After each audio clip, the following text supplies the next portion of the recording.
and you are watching our YouTube channel Smart English for CSS।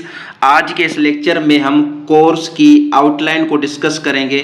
Basically course का नाम क्या है हमारे पास, English grammar course from basic to advance level. English grammar आपको पढ़ाई जाएगी बेसिक लेवल से लेकर एडवांस लेवल तक। तो मैंने कोर्स की आउटलाइन बनाई है जो कि आपको एग्ज़ाम्स में हेल्प करेगी, खास करके IBA के एग्ज़ाम्स हो, SPSC यानी कि सिंध पब्लिक सर्विस कमीशन के एग्ज़ाम्स हो, उसके लिए ये मतलब कि चैनल बहुत ही आपके लिए बेनिफिशियल रहेगा। क्योंकि आपको पता है कि इंग्लिश जो है ना बहुत ही इम्पोर्टेंट है। ऑलमोस्ट ज़्यादा से ज़्यादा जो क्वेश्चंस होते हैं पेपर में वो इंग्लिश के होते हैं। जिस तरह आप मैट्रिक कैटेगरी टेस्ट की तैयारी कर रहे थे तो उसमें 40% हमारे पास क्या थी, इंग्लिश थी। तो इसलिए मैंने फैसला किया कि मैं जो है ना एक इंग्लिश ग्रामर का कोर्स चलाऊंगा from basic to advance level, ताकि आप सब लोगों की हेल्प हो जाए। कोर्स की आउटलाइन आप देख सकते हैं, ये मैंने आउटलाइन बनाई है जो कि आपको हेल्प करेगी इंग्लिश ग्रामर को अच्छी तरह समझने के लिए। और मैं कोशिश करूंगा कि कॉन्सेप्चुअल स्टडी से इसको स्टडी करें इस सब्जेक्ट को। और ये इंग्लिश बहुत ही एक इंटरेस्टिंग और एक दिलचस्प सब्जेक्ट है। मतलब कि इंग्लिश से आपको लाजमी अपनी दिल लगानी पड़ेगी, तभी जाके आप जो है ना सक्सेसफुल होंगे लाइफ में। अब हम कोर्स की आउटलाइन को देख लेते हैं कि हम मतलब कि कैसे चीज़ों को कवर करेंगे। तो ये हमारे पास बेसिकली आउटलाइन है जो कि मैंने अपने दिमाग से बनाई है आपकी आसानी के लिए। तो सबसे पहले हम डिस्कस करते हैं कोर्स की आउटलाइन को।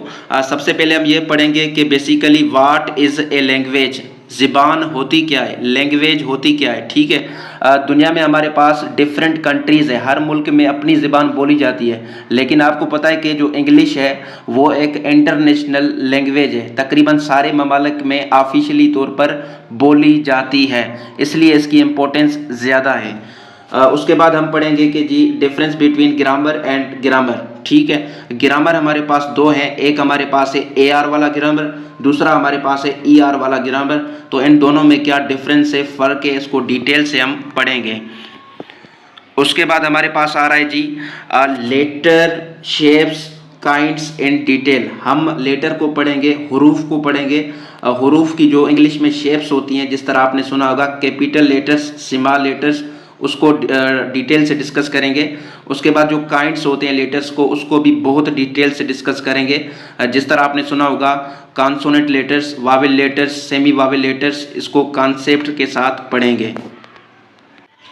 उसके बाद आपको पता है लेटर्स मिलकर क्या बनाते हैं, वर्ड्स। ठीक है, हम देखेंगे कि बेसिकली वर्ड कैसे बनता है, इसकी डेफिनेशन क्या है, कॉन्सेप्ट क्या है। और उसके बाद काइंड्स ऑफ वर्ड को डिस्कस करेंगे, वर्ड्स के अक़साम को, जैसे सिंपल वर्ड्स होते हैं, कंपाउंड वर्ड्स होते हैं, कम्प्लेक्स वर्ड्स होते हैं, उसको डिस्कस करेंगे। और उसके अलावा वर्ड्स की फॉर्मेशन किस तरह होती है उसको भी डिटेल से पढ़ेंगे। उसके बाद आपको पता है कि जो वर्ड्स हैं वो मिलकर क्या बनाते हैं, सेंटेंस, जिसको हम बोलते हैं जुमला। तो सेंटेंस बेसिकली क्या है। उसके बाद हम पढ़ेंगे पार्ट्स ऑफ सेंटेंस। जिस तरह आपने सुना होगा सेंटेंस के दो पार्ट्स होते हैं, सब्जेक्ट, प्रेडिकेट। प्रेडिकेट के फिर दो पार्ट होते हैं, वर्ब, ऑब्जेक्ट, जो कि IBA के एग्जाम में आ रहे थे क्वेश्चंस। ठीक है, ये लेक्चर मेरा पढ़ा हुआ है पुराने YouTube चैनल पर। उसके बाद हम काइंड्स को डिस्कस करेंगे, सेंटेंस को, और उसके अलावा टाइप्स भी डिस्कस करेंगे सेंटेंस के। अब याद रखें हमारे पास ये जो होते हैं simple sentence, compound complex sentence, ये जो सेंटेंस है ये स्ट्रक्चर के लिहाज से हैं। ठीक है, ये इसके काइंड्स हैं।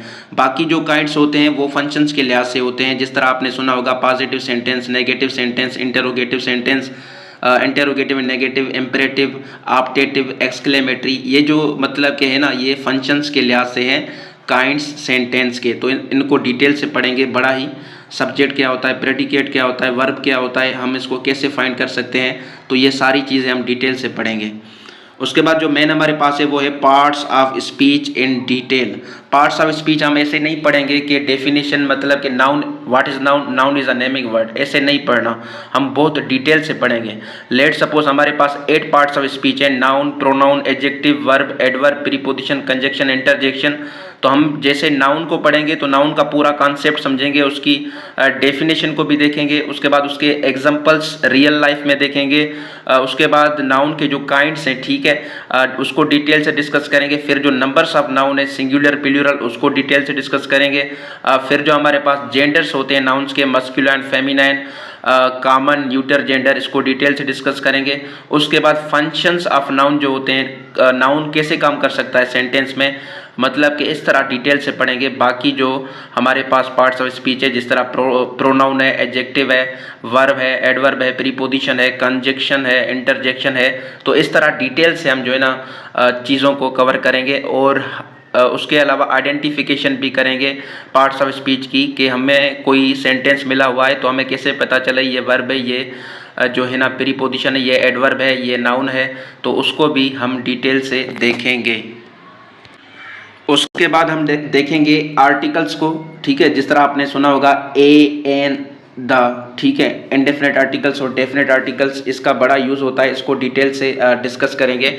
उसके बाद मॉडर्न ग्रामर में हम आए तो हमारे पास होते हैं डिटर्मिनर्स और क्वांटिफायर्स, इसको भी डिटेल से डिस्कस करेंगे।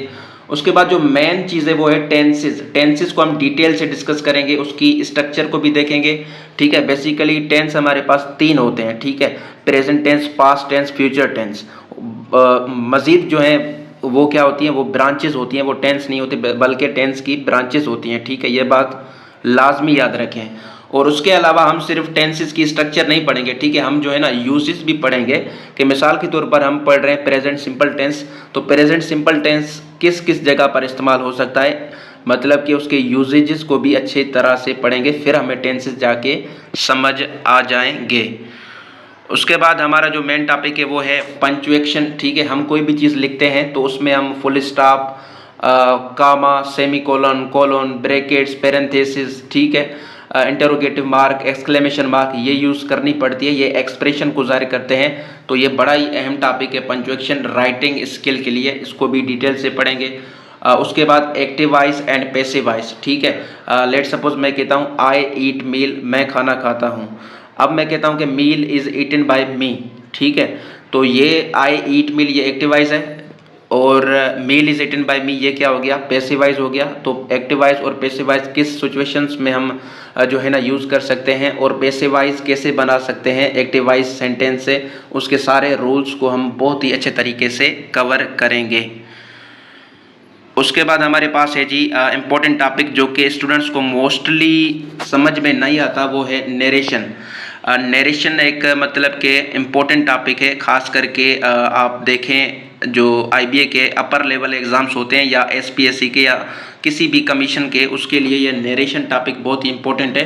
काफ़ी स्टूडेंट को ये समझ नहीं आता, ठीक है, इसको मैं आसानी से समझा दूंगा इंशाल्लाह। उसके बाद एरर डिटेक्शन, ठीक है, अगर आपको टेंसेस आ गए, पार्ट्स ऑफ स्पीच समझ आ गई अच्छी तरीके से, नरेशन आ गई, तो जाहिर सी बात है एरर डिटेक्ट करना आपको आना चाहिए कि जुमला जो लिखा हुआ है कहाँ पर इसमें गलती है, मिस्टेक है। उसके बाद स्पेल चेकिंग MCQs बहुत ही इंपॉर्टेंट है, ये हर एग्ज़ाम्स में इसके अकॉर्डिंग क्वेश्चंस पूछे जाते हैं। इस टॉपिक को भी डिस्कस करेंगे डिटेल से। उसके बाद हमारे पास जो नेक्स्ट पोर्शन है वो है जी रीडिंग एंड कॉम्प्रीहेंशन क्वेश्चंस, ठीक है। आपने देखा होगा तकरीबन हर एग्ज़ाम में एक पैसेज दिया जाता है, फिर उसके अकॉर्डिंग क्वेश्चंस पूछे जाते हैं। तो ये बहुत ही मतलब कि इम्पोर्टेंट हिस्सा है रीडिंग एंड कॉम्प्रीहेंशन, तो इंशाल्लाह ये भी कवर करेंगे, इसको डिटेल से डिस्कस करेंगे टिप्स एंड ट्रिक्स। उसके बाद जो सबसे बड़ी परेशानी है स्टूडेंट की वो क्या है कि अक्सर जो IBA है वो क्वेश्चंस देती है क्लास 6 से लेकर 8वीं तक, ठीक है, इंग्लिश जो सिंध टेक्स्ट बुक बोर्ड है, तो स्टूडेंट्स को डिफ़िकल्टी फेस आती है, तो वो भी मैं इस चैनल पर कवर करा दूंगा इंशाल्लाह। उसके बाद हम क्या करेंगे, हम जो है ना जी इंग्लिश प्रैक्टिस क्वेश्चन, जो टॉपिक हम पढ़ेंगे उसकी प्रैक्टिस लाजमी करेंगे, ठीक है, ताकि जो हमने पढ़ा है वो हमें समझ तो आए, ठीक है, हम अपने आप को चेक तो करें कम से कम कि टॉपिक हमें समझ आया है या नहीं आया है। उसके बाद हम क्या पढ़ेंगे, उसके बाद हम राइटिंग इंग्लिश, ठीक है। अच्छा, एक टॉपिक मुझसे मिस हो गया है, ठीक है, वो कौन सा है, बेसिकली हम पढ़ेंगे फ्रेज और क्लासेस को भी, ठीक है। फ्रेज क्या होता है, फिक्रा क्या होता है, क्लासेस क्या होती हैं, ठीक है, ये सारी चीज़ें पढ़ेंगे। इंडिपेंडेंट क्लास क्या होती है, डिपेंडेंट क्लास क्या होती है, तो ये सारी चीज़ें हम कॉन्सेप्ट के साथ क्लियर करेंगे, क्योंकि ये भी इसके अकॉर्डिंग क्वेश्चंस पूछे जाते हैं। उसके बाद ये है हमारे पास राइटिंग इंग्लिश, ठीक है, जिसमें आपको पैराग्राफ लिखना आना चाहिए, एप्लीकेशन लिखनी आनी चाहिए, ऐसे राइटिंग थोड़ी बहुत आनी चाहिए, ठीक है, ये चीज़ें पढ़ने के बाद। उसके बाद जो मेन चीज़ें हैं इस चैनल पर आपको मिलेगी वो है वोकेबुलरी, ठीक है। अक्सर स्टूडेंट के पास वोकेबुलरी वर्ड्स पावर होती नहीं तो फिर उनको डिफ़िकल्टी पेश आती है बहुत। हम पढ़ेंगे साइनोनिम्स, अक्सर एग्जाम्स में पूछे जाते हैं। एंटोनिम्स भी पढ़ेंगे, ठीक है। वन वर्ड सब्स्टिट्यूशन भी पढ़ेंगे। अब वन वर्ड सब्स्टिट्यूशन आपने नहीं सुना होगा, ये भी हम इंशाल्लाह कवर करेंगे। उसके बाद ईडियम्स और जो फ्रेजेस होते हैं ट्रांसलेशन के लिए उसको भी डिटेल से देखेंगे।